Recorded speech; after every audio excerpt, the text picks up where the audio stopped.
Look at you. There we go. So, Janet, thank you so much for being here today. People won't believe the hassle that we've had to get to speak to one another, will they? So thank you so much for being here. For you, good morning, and hello everybody who is watching. It's so nice to share an hour with you, and I know that we haven't formally met before, but I know I see some of the wonderful work that you do online, and I know a little bit, as I said before, a smidgen amount of your history. So I know you're now in New Jersey. Is that where you were born? I am. First off, thank you for the invitation, and it was meant to be. I was starting to think, well, it's not meant to be, but here we are. So, Yes. bit of determination brought it to be. So, thank you for the invitation. I'm a Jersey girl through and through, so native to the area, and that suits me fine. I like New Jersey quite a bit. So. And did you have a religious upbringing or background, Janet? I grew up here in New Jersey. My parents were immigrants, and my mom was Czech Polish and very, very, very superstitious. So although we were Catholic, she must have been around, readers, gypsies, I have to say. So she really had this superstition about everything as a kid. So even though we were Catholic, we didn't go to church at all.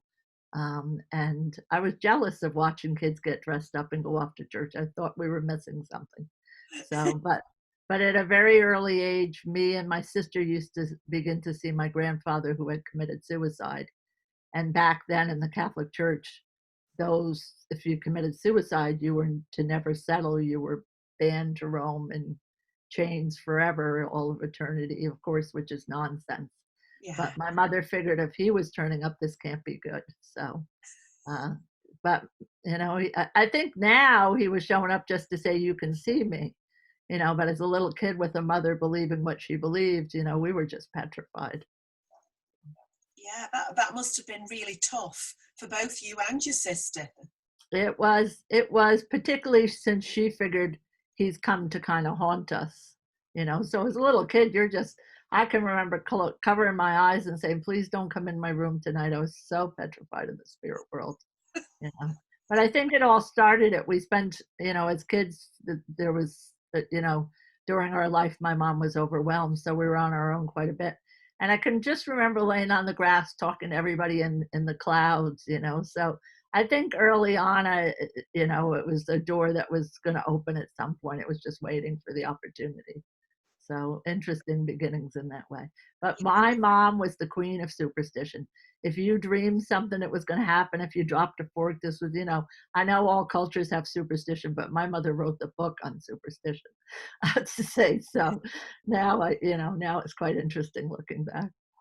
Do you have any now, or have you just said no? It's all a nonsense. Oh no, I definitely have some of her superstitions still.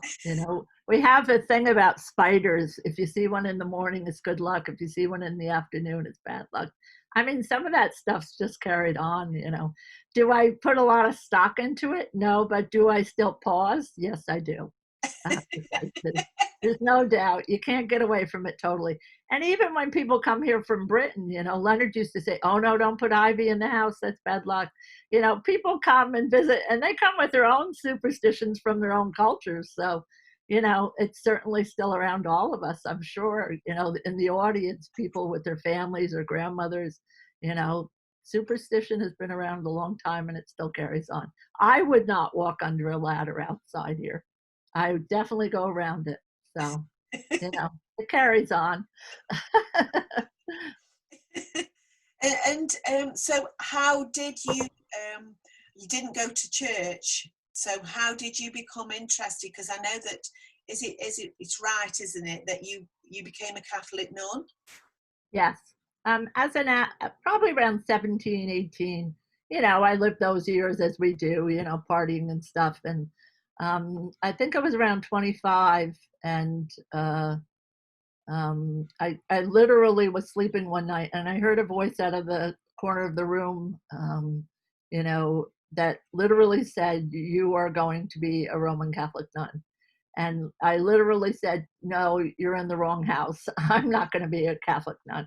That's not my plan. I'm going to get married and have a whole bunch of kids." And um, as I looked at it, I had started to go to church at that point, Catholic church. And I looked at it, and there's a thing that's said to be a calling, that you hear a voice that says, "This is what you're to do."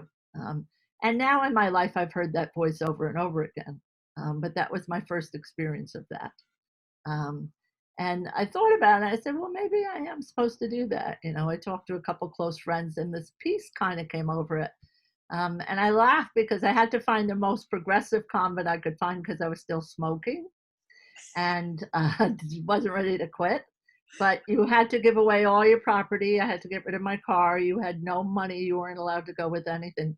So you really had to surrender to this experience. And it was a great experience, I have to say. And little did I know that being in the convent was actually going to strengthen my mediumship, because you sit in the quiet talking to God, the saints, the angels, and saying, please talk back all the time, you know. And that's why it's been interesting now after I left the convent.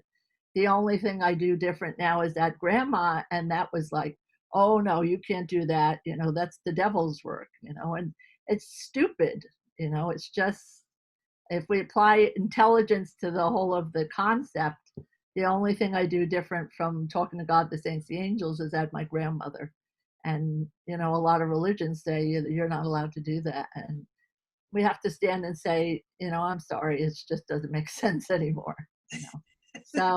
So I really do believe my path through there was meant to be, because people will come to me who won't go to mediums because of my history of being a Catholic nun. B, I had the most profound experiences as being a nun. I worked in ghetto areas and soup kitchens and drug addiction treatments in the worst areas of, horrible places. And all of that moved me and changed me in my life.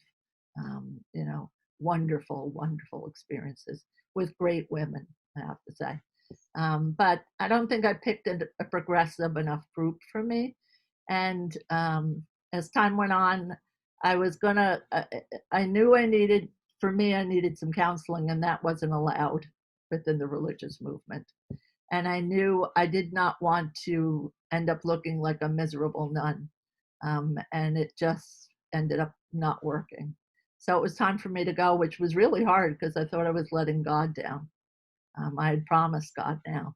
So when the decision came, because I think you should sing a little bit through life. You can find that voice and, kind of sing through life. And I was not singing. I didn't want to look like a miserable person and within this, but it was a great experience. I'll never regret it. And it certainly helped my mediumship, because hours upon hours of just sitting in the quiet, and it helped my clairaudience in a huge way, because literally I would just sit there listening for them to talk back, for a lot of time. So it certainly advanced my mediumship. But I really thought I was letting God down when I left. Had to kind of walk through that place. So how long did you stay for? I stayed for 5 years. I gave it a good try, and a lot of people encouraged me to continue to stay, but it was a difficult decision, but it was the right decision. And even previous to that, people I'd known, priests I'd known, said you can do more good on the outside.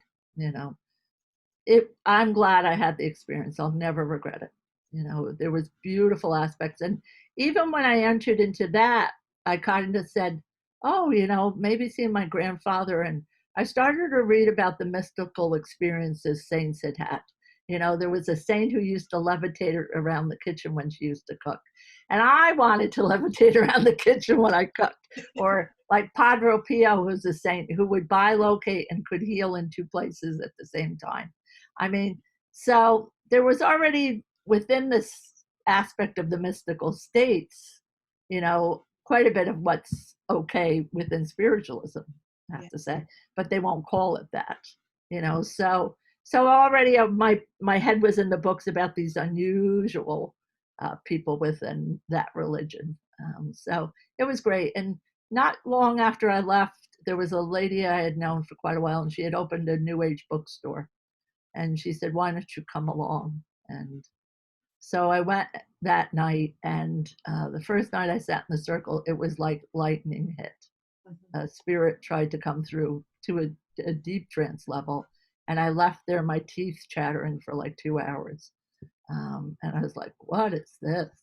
And I would go home and say to God, "You sure it's okay I go to that circle?" It's a sometimes the longest journey we make is within ourselves. Yeah. And that was a very long journey of coming to accept that this is okay in God's eyes, and getting over the fear that religion instilled in me, that if you open that door, really bad things might come. So, that was a big process, I have to say. But I went back the next week, same sort of experience, this energy.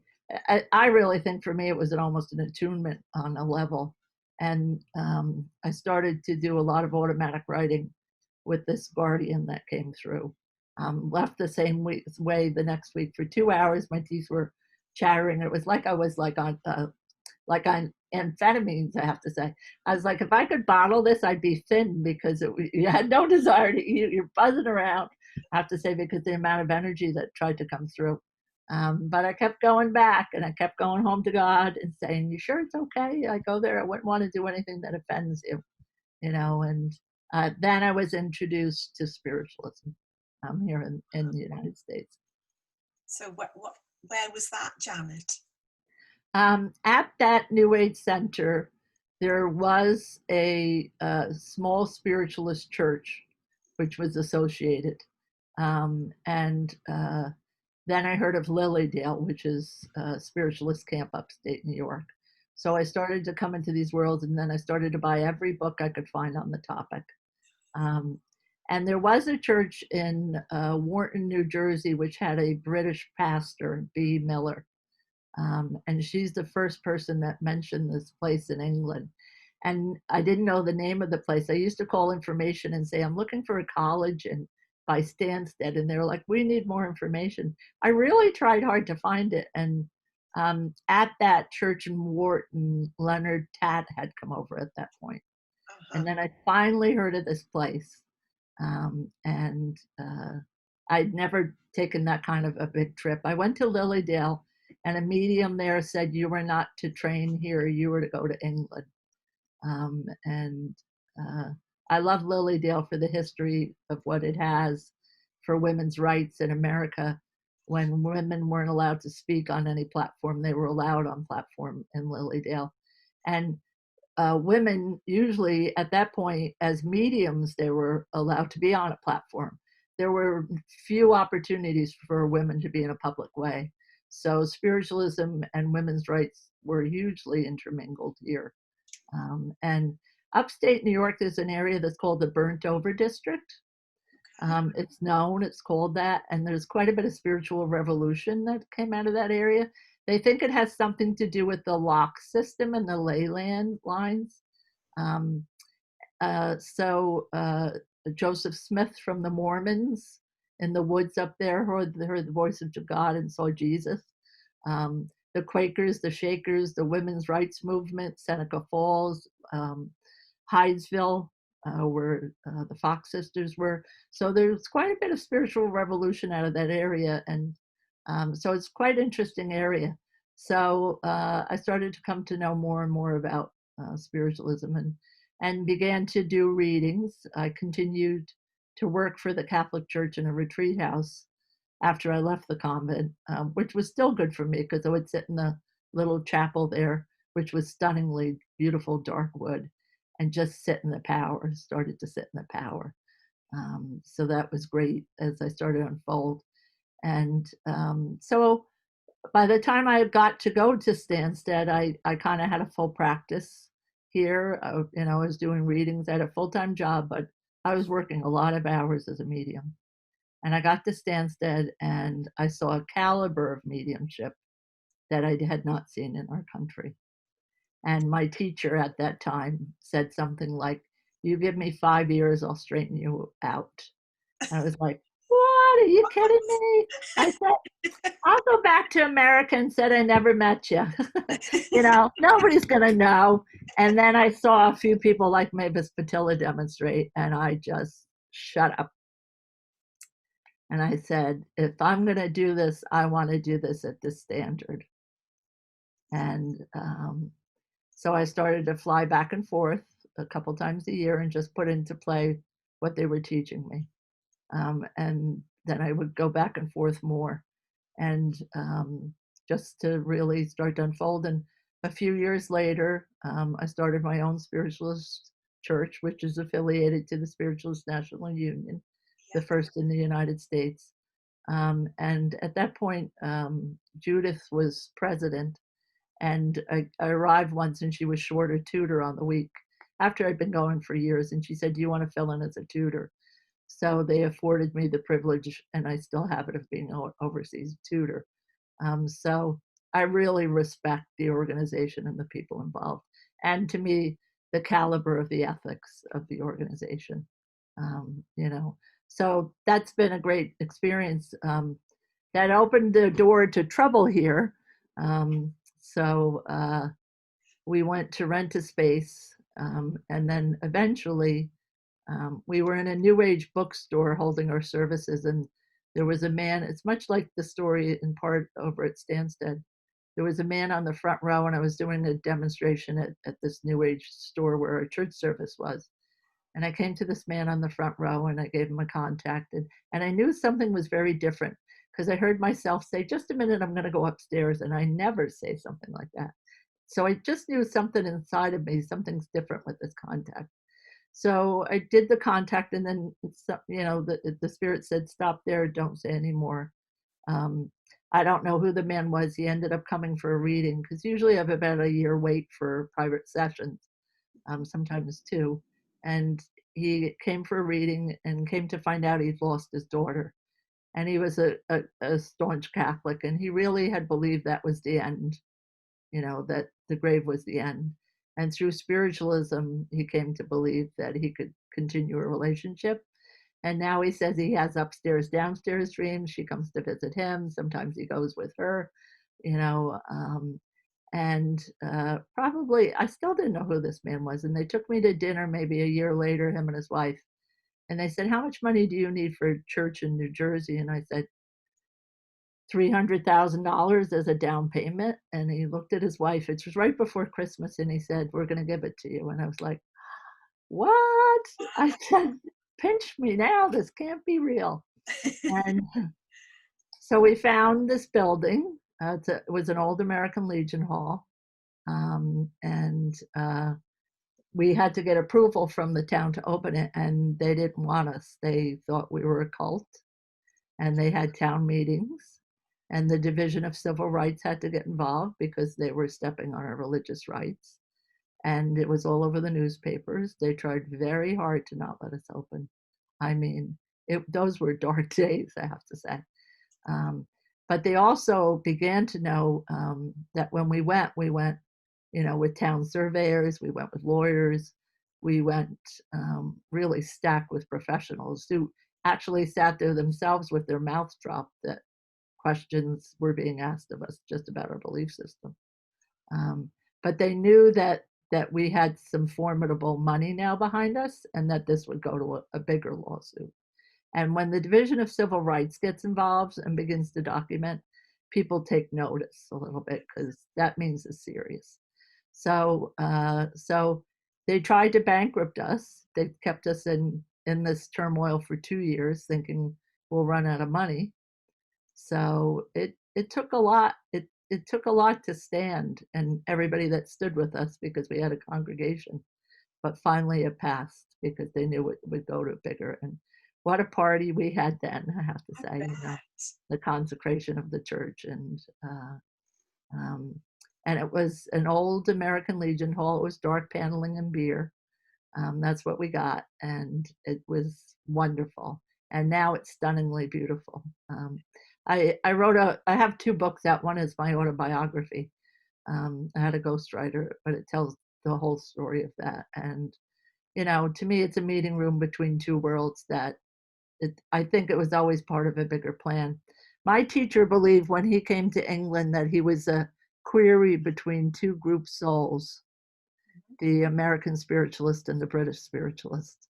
Um, and then it was always in the stars. It just took the worker bees to bring it together. So, and I really do believe that even today that, we do the work, but the other side, because at that point in America, this was not an okay thing to be doing. If you look back 30 years ago, talking to the dead was not acceptable. And spiritualism was big at the turn of the century, but had died away again. It was huge here at the turn of the century. And for whatever reason, lack of good management, good leadership, it's really taken a nosedive. Although I'd have to say now I think we're way back on a growth level. But it took mediums to come forward.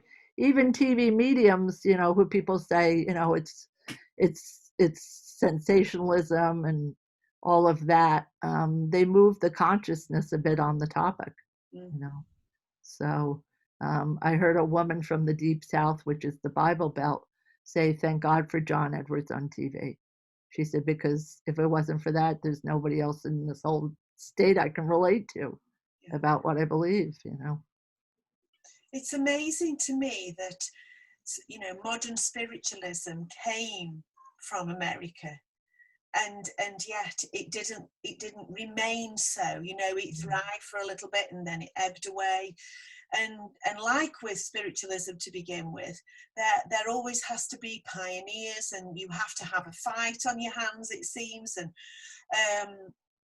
I don't know why it happened, how it happened, but thank God that it turned around, because I can remember years and years ago that, and please forgive me for this, but mediumship from America, or mediums from America, were seen as very, very different to the way that the UK mediums train and work, and so on and so forth.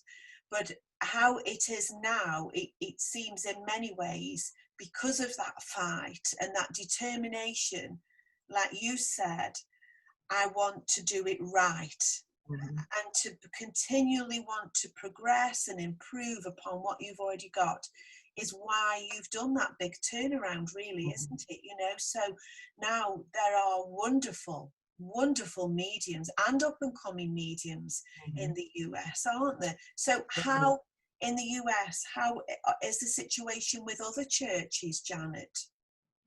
The other large organization is really struggling in the US, I have to say. Mediumship has grown, and I have to give a lot of credit to the Arthur Findlay College tutors.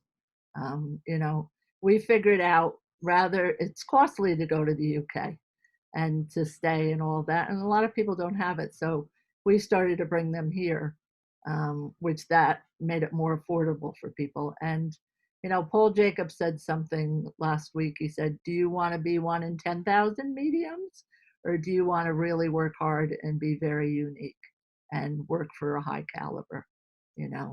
And there are those people really, because of their own integrity, really want to work at a very high caliber. But I do have to say that that handful of tutors, that caliber of Gordon Higginson to the next lineage, were strong mediums. I'm a little worried in the UK on the next hand downs, because it seems to hand down not as strong to me as it comes down.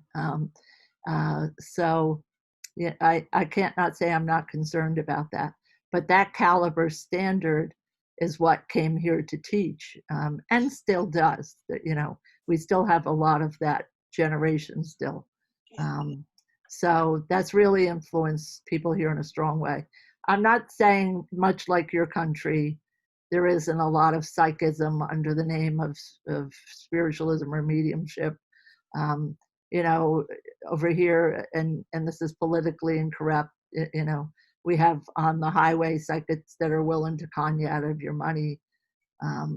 So there's certainly a percentage of things not appropriate. And there's still a huge amount of places here that don't represent very good evidential mediumship.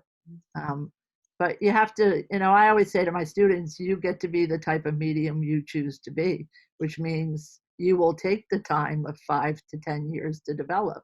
You're not going to be the person that takes a class and puts out a business card.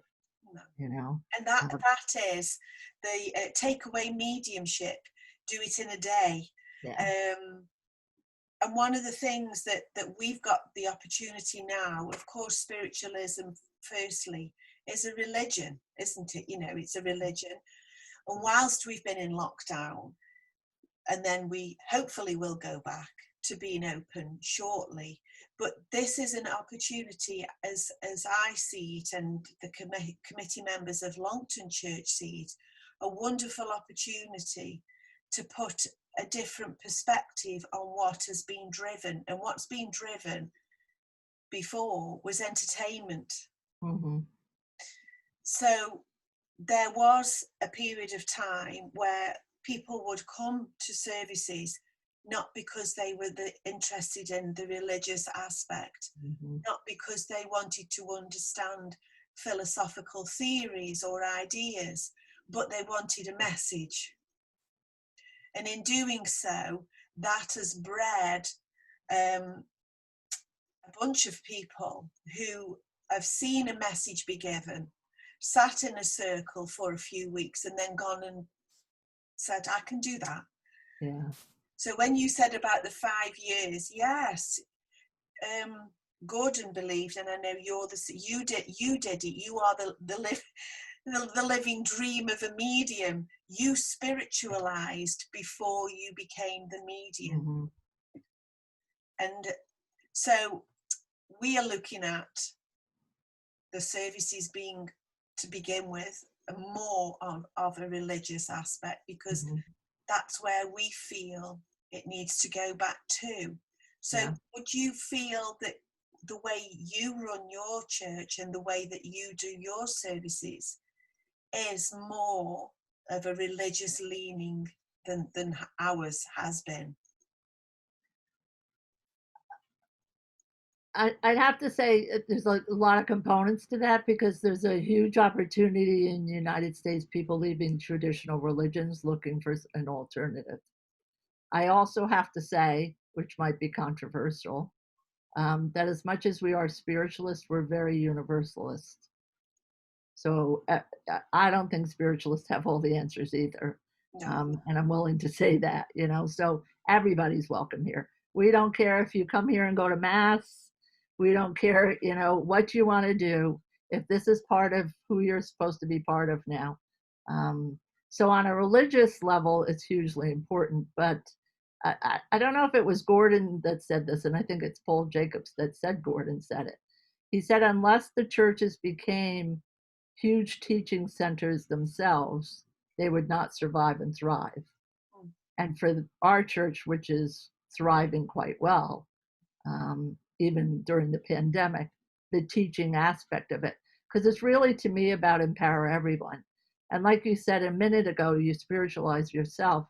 Some of the people may become mediums or healers at the church, but there's an aspect of the spiritual self of every person walking the planet. To me, the spiritual teachings can empower everybody in the audience to wake up on a spirit soul level. And that, to me, is what a spiritualist church should be, empowering, So it's certainly a belief system that we believe in, but, I really believe that traditional religion, and I'll just use Catholicism, disempowered a whole humanity. Because from the Bible stance, they said a long time ago, people saw burning bushes, angels appeared, Moses heard a voice, there was transfiguration. But they said it was a story a long time ago in a book. And then they disempowered all of us and said only the few saints have the capability. And I think that has never stopped. People still see burning bushes, angels still appear, people hear the voice to walk up a hill, that they took away, and like I say, took away all the regular people's power on the planet. Um, and I think there's a huge opportunity for a shift of consciousness for us to move to taking our power back, Yeah. as spiritual beings. Um, because superstition and fear that most religions, conservative religions, thrive on, is going to die. We're moving into new times. Yeah. It might not be in my lifetime that the death will come, but it's going to shift. There's no doubt. You know, time will march on. And just in the 30 years of my involvement, and some of the TV mediums who are sensationalized, which I don't agree with, I have to say, there's a woman here very popular who walks up to people in the grocery store, and that's TV mediumship. you know. But I have to say, even that piece of it, which I'm not the fondest of, has brought this to be an everyday conversation. There's songs now about life goes on. People get their Emmy and say, I know my mom is here with me openly. A TV reporter who's doing, their segment on an evening news says, I know my mom is just so proud of me. It has shifted in a big way in 30 years. Even 30 years ago here, people didn't talk about celebration of lives. It was a quiet, solemn moment when someone died. And there's certainly grief, but now we celebrate someone's life. That was not a concept 30 years ago. Maybe an Irish wake concept, I have to say, but not over here. So a lot has changed in 30 years to me in that freedom. In 1848 in upstate New York and pretty much anywhere in America, from the religions that were present, you and I and everybody else watching this were going to hell. All of us. You for a thought, you for a deed, you for that. There was no other alternative. There was no chance. So those free thinkers from 1848 and Lily and the camps that sprung up, they said, no, we're not buying into this. And the Stephen Upton has said it could have only begun in America because people were fleeing other countries because they wanted religious freedom. And as they gathered over here, they were like, we don't want that on us again. So as the raps came and, people began to listen, it was set afire here, and then it moved to England. But I have to say, I think it's moving back here in a new way. And we took on, if you go to where the Fox Cottage is, the beginning of modern day spiritualism, that's now been entrusted by the National Spiritualist Group here. It's a park, and it's something in the name of beginning of spiritualism. So across the street was a schoolhouse where the girls went to school, and it's an old building. It was built in 1879. There was a previous small building right there before it. So we've bought the old schoolhouse and are restoring it in the name of spiritualism. So there's kind of a new breath coming, I have to say, which is fantastic. And I really do believe, there'll be a resurgence here. I think it's starting with the amount of mediums interested to a high caliber, but I believe it will also follow suit with more churches. But they need to be living, breathing things. And I think that's very different to our church here. Some of the national churches here, certainly the British churches I've gone to, open for a Sunday service one night, maybe another night. And that's not a living, breathing church to me. No. We have bereavement groups, we have, seniors groups, we have circles every night. We have other teaching coming in. We have karaoke, we have potluck dinners, we have barbecues. It's a living, breathing community, I have to say. It's a home to a place. It's not, and when you walk into, and if you ever come to New York, you're not too far. When you walk into this chapel, you feel the presence of spirit here in a huge way. When Tony Stockwell got ordained here, there's a beautiful chapel, and then there's this hallway, which is an entrance. And I hope he doesn't mind me sharing the story. When we were in the hallway, the energy that came out of that chapel to take him into it, I will never forget my experience of that. You know, there just was a love for this gentleman Yeah. that came on this ordination date, and it was so palatable. Um, you can feel just like in the UK. You can walk into a place, and it doesn't have that breath of spirit in it. It's a building. Yeah. Um, this is a living, breathing, very, very, very active community. And the charitable works people get involved with. There's it's a Methodist food pantry in an area that's much like a ghetto a couple towns over. And the amount of involvement from people here, fundraisers that go towards, even in the pandemic now, raising money for Africa, um, and the food chains, because the pandemic has hurt those food chains that were already really tenuous to start with. So, on our planet at the minute, 6,000 children are still dying a day of malnutrition and starvation. And that is unacceptable, you know.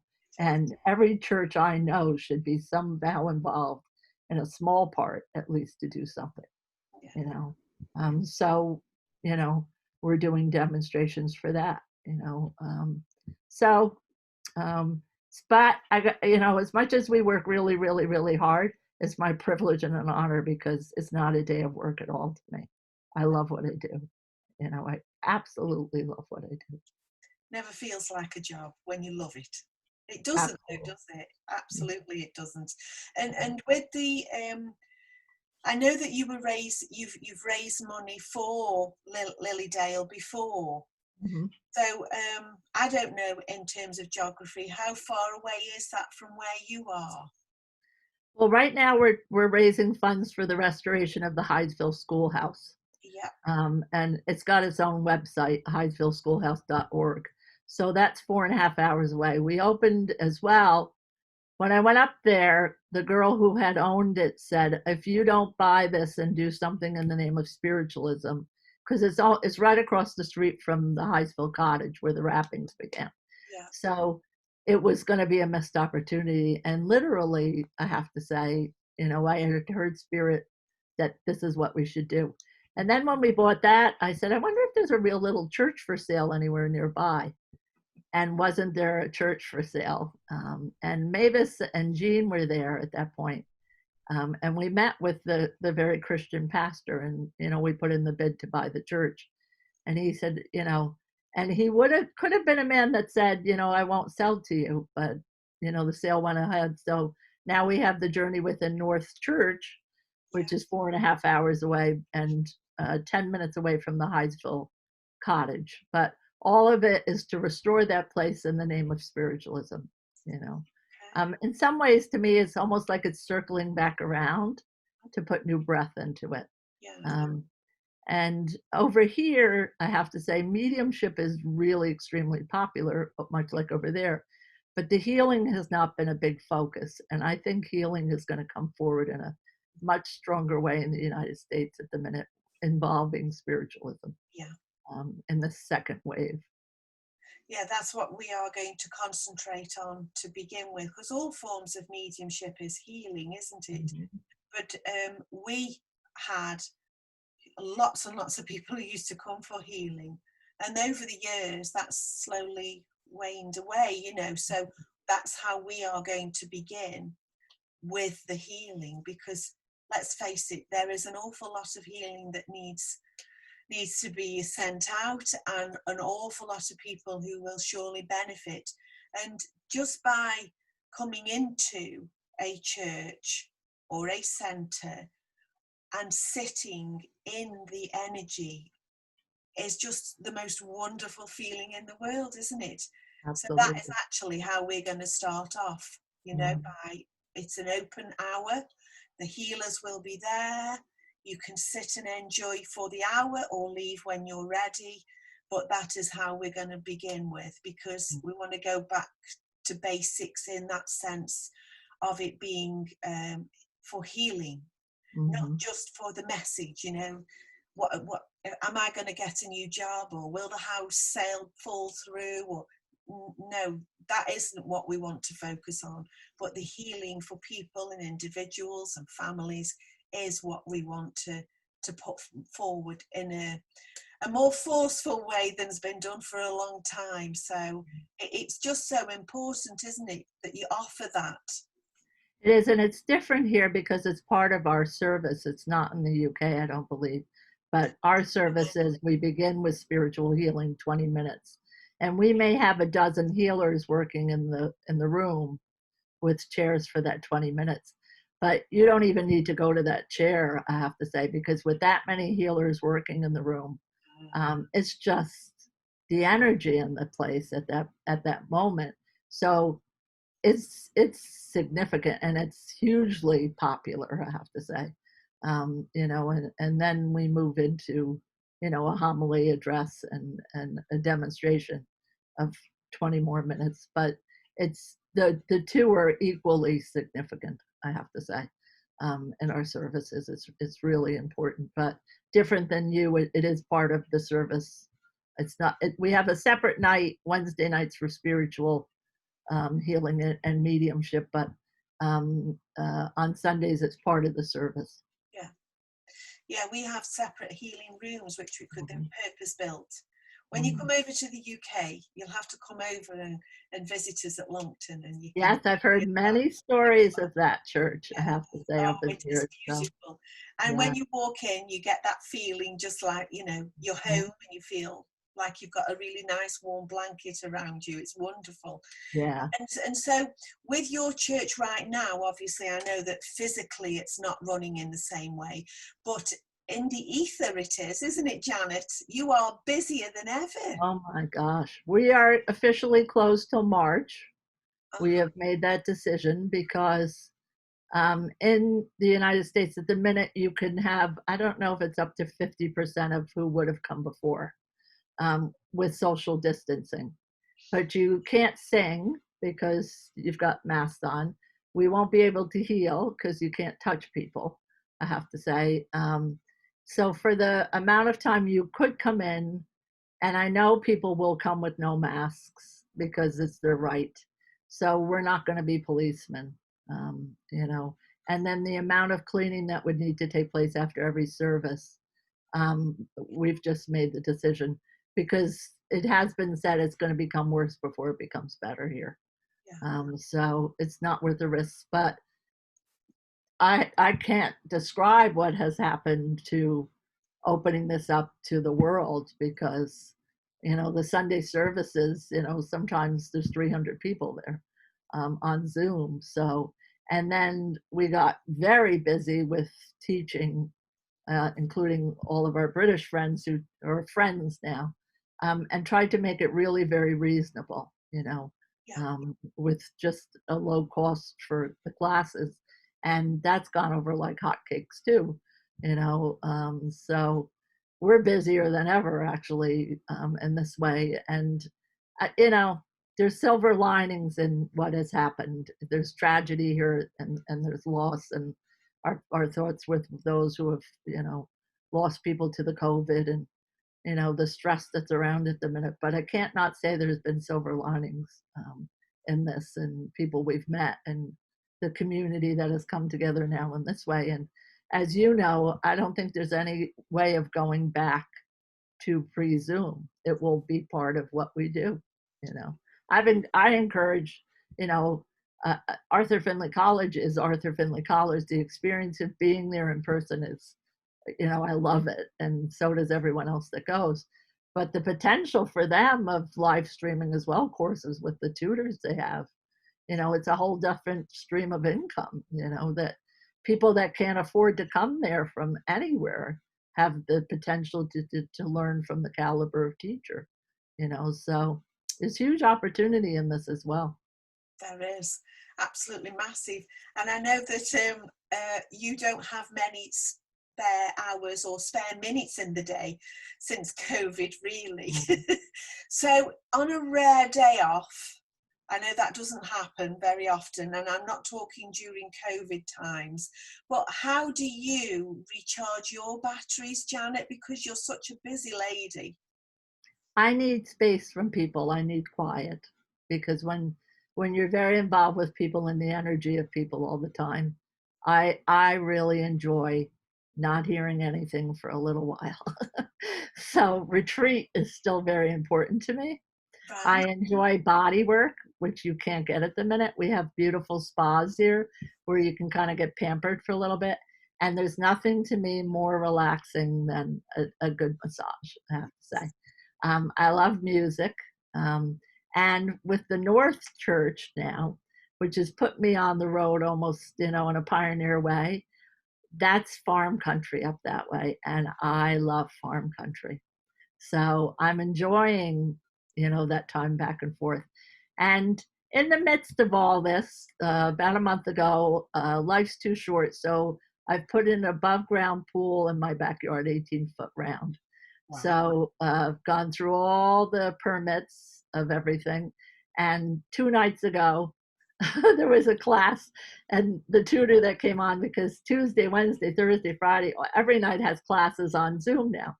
So I had the tutor come early. I finally was going to have a little bit of free time. And she said, "This is what I'm going to teach tonight." And I said, "I don't care what you're teaching. I'm leaving. I'm going for a swim in the pool." And I just got in my pool and I floated looking at the heavens. And if there's a second thing that really makes me go to a relaxed place, because I'm Piscean and love the water, is you put me in water. So I might be able to keep it open till the end of September. So I've created another way to de-stress. Laughter is very important to me. If I can put on something, like everybody that loves Raymond, just something that gives you a laugh at the end of a stressful day to move your mind out of the ordinary. But the quiet, to me, that's when you hear your own soul speak. I love the quiet, I have to say. So there's lots of things I do to feed myself. Um, you know, I can't say last week that was very possible, because on top of COVID, as we were saying, the hurricane came and we lost power, we lost internet. People were losing freezers full of food. We had seniors in really trouble, I have to say. So last week, the stress level around New Jersey was like beyond. It's there's so much stress on people right now. As you're well aware in your country as well, people are worried about jobs. They're worried about putting their kids in schools. There's a very high stress level with people, and individually, we've got to be mindful of that. You know, um, it's a challenging time. I'm sure we'll come through it as we come through everything, but we've got to be mindful of that, because people are stressed, really stressed. They are. They are. It's just the most awful time. I don't think there's anybody who is alive at this moment who has possibly experienced something worse than it is at the moment. Mhm. I know you said about the um, the convent. Do you ever have opportunity to catch up with the people who you used to live with there? One of the girls who was novitiate, and I had a meal recently. A lot of the nuns send people for readings now. There's actually a doctor who is a nun who really sends even colleagues of hers who are in deep grief. Um, for many of them do believe in what we do, mediumship, you know.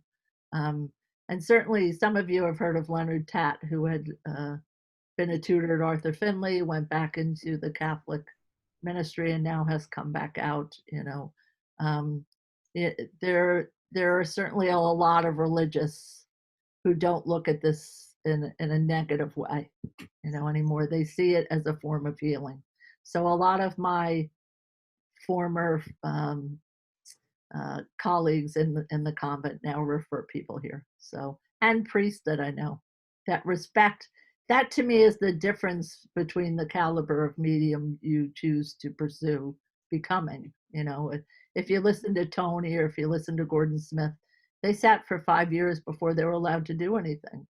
Yeah, They put the time into it, and it really does show. It's like a diamond that shines a bit differently, it is. when we do it in that way. And um, uh, I think some people, particularly in America, I would have to say, um, people may jump into this in I want to be discovered, which, there's lots of people that come to classes thinking they've arrived. But, I think even after a period of time, they realize that there's a much deeper soul level, that this is more significant than they first, thought this was what it was going to be. So I think it does catch up to people, but I think it goes back to what I believe, the empowerment of a humanity on a spiritual level. And a lot of people on the planet are living in this material world ill equipped with knowledge even of their spiritual self. Yeah. And that's the potential spiritualism to me has. Yes, I feel exactly the same, and that's why the material aspect of having a message doesn't appeal. It never has appealed to me. I was born into a spiritualist family, so that I am lucky. I feel lucky that that was my upbringing. But to see how it's gone, which in the UK is definitely the more material aspect of spiritualism, which don't go together. It's just north and south, isn't it? So you get that, don't you, really? And it's lovely to see both you, and I know that in Canada, Simon and Brian have the same ethos, and it's just so lovely. I hope that we can, in some way, recreate what used to be and what we see for you, in that it was a community.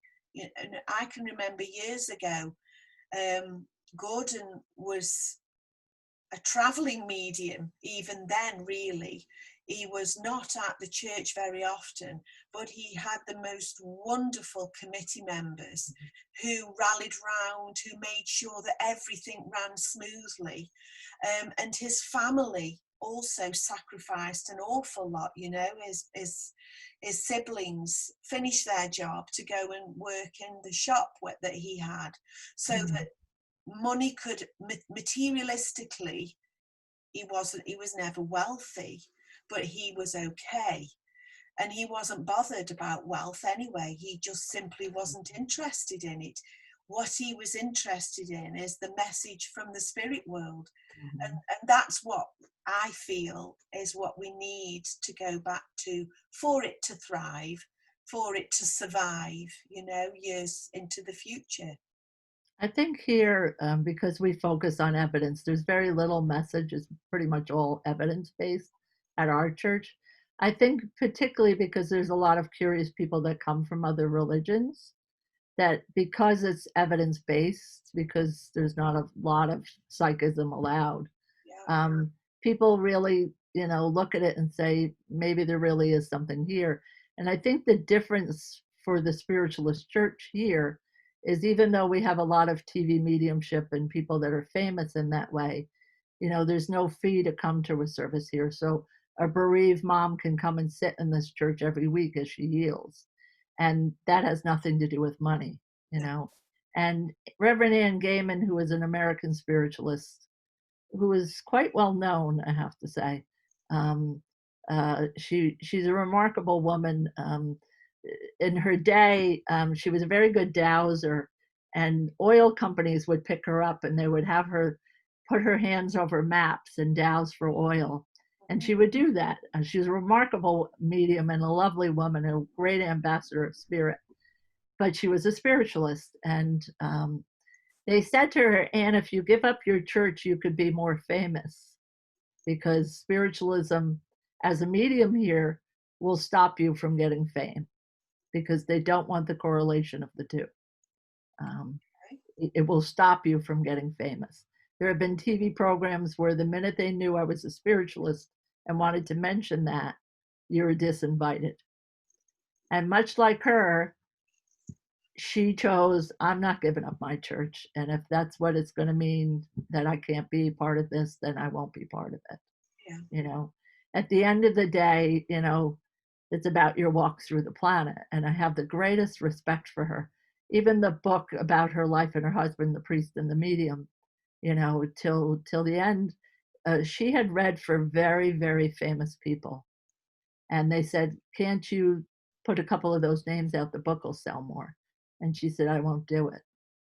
You know, if there's still not some character and integrity in the mediums and the centers and the churches, you know, it's not going to shine as brightly. And that woman really, you know, those things taught me, the next generation, a lot, I have to say, about what it means to be a spiritualist, you know.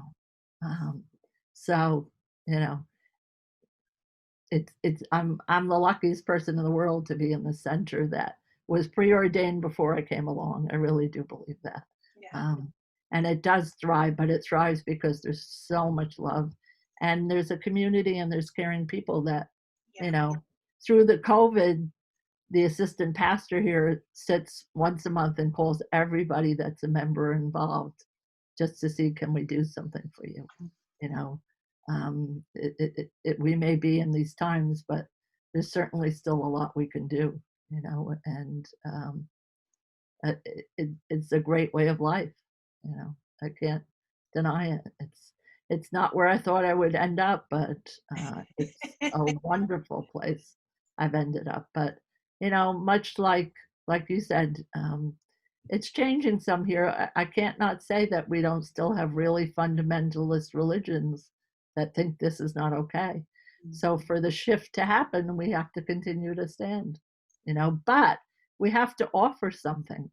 If a 20-year-old walks into a church that feels dead with no community, they're not coming back. No.